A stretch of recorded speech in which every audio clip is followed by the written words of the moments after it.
ಅರವಿಂದ್ ಬೆಲ್ಲದ್ ಅವರು ಮತ್ತು ನಮ್ಮ ಸಂಸದರಾದ ಗದ್ದಿಗೌಡರ ನೇತೃತ್ವದೊಳಗೆ ನಾವು ಮುಧೋಳ್ ಜಮಖಂಡಿ ಮತ್ತು ತೇರದಾಳ ಮತಕ್ಷೇತ್ರದ ಈ ಪ್ರವಾಹ ಪೀಡಿತ ಪ್ರದೇಶಗಳನ್ನು ವೀಕ್ಷಣೆ ಮಾಡಿ ಅಲ್ಲಿ ಏನೇನು ಹಾನಿಯಾಗ್ಯದ ನಾವು ಸರ್ಕಾರದ ಗಮನಕ್ಕೆ ಯಾವ ರೀತಿ ಪರಿಹಾರದ ಒಂದು ಕೊಡಬೇಕು ಅನ್ನುವಂಥ ಒತ್ತಾಯ ಮಾಡಬೇಕು ಅನ್ನುವಂಥ ವೀಕ್ಷಣೆ ಮಾಡಿ ಬರುವಂಥ ಕೆಲಸಕ್ಕಾಗಿ ಇವತ್ತು ನಮ್ಮ ಕ್ಷೇತ್ರಕ್ಕೆ ಈ 3 ವಿಧಾನಸಭಾ ಕ್ಷೇತ್ರಕ್ಕೆ ನಮ್ಮ ಉಪನಾಯಕರಾಗಿರ್ತಕ್ಕಂಥ ಅರವಿಂದ್ ಬೆಲ್ಲದವರು ಇಲ್ಲಿ ಆಗಮಿಸಿದ್ದಾರೆ.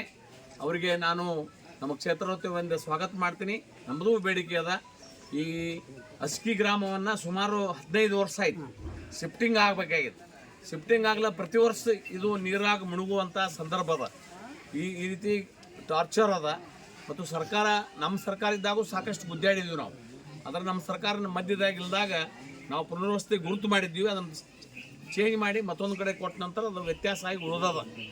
ಈ ಸಲ ಆದರೂ ಸಹಿತ ಸರ್ಕಾರದ ನಾವೆಲ್ಲರೂ ಸೇರಿ ಸರ್ಕಾರದ ಗಮನಕ್ಕೆ ಒತ್ತಾಯ ಮಾಡಿ ತಂದು ಇದನ್ನು ಅಸ್ಕಿ ಪುನರ್ವಸತಿ ಕೇಂದ್ರವನ್ನು ಕೊಡಿಸುವಂಥ ಕೆಲಸ ನಾವು ಮಾಡ್ತೀವಿ ಅನ್ನೋಂಥ ಮಾತನ್ನು ಹೇಳ್ತೀನಿ. ಅದ್ರ ಜೊತೆ ತಮದಡ್ಡಿನೂ ಸಹಿತ, ತಮದಡ್ಡಿಗೆ ಆಲ್ರೆಡಿ 89 ಎಕರೆ ರೆವಿನ್ಯೂ ಲ್ಯಾಂಡ್ ಕಂದಾಯ ಇಲಾಖೆಯ ಜಮೀನನ್ನು ಕೊಡಲಾಗಿದೆ.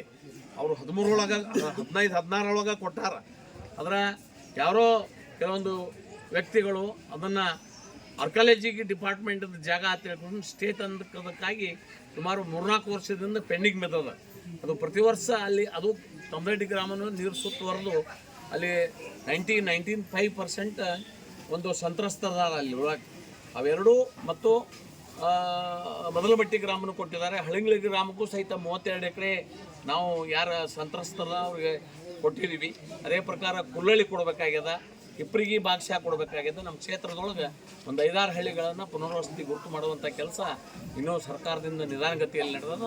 ನಮ್ಮ ಉಪನಾಯಕರ ಗಮನಕ್ಕೆ ತರ್ತೇನೆ ನಾವು ವಿಧಾನಸಭೆಯೊಳಗೆ ಸರ್ಕಾರದ ತೀಕ್ಷ್ಣವಾಗಿ ಸರ್ಕಾರದ ಗಮನ ಸೆಳೆದು ಈ ಸಂತ್ರಸ್ತರಿಗೆ ನ್ಯಾಯ ಕೊಡಿಸಬೇಕು ಅಂತ ವಿನಂತಿಯನ್ನು ಈ ಸಂದರ್ಭದಲ್ಲಿ ನಾನು ಮಾಡ್ತೀನಿ. ಧನ್ಯವಾದ.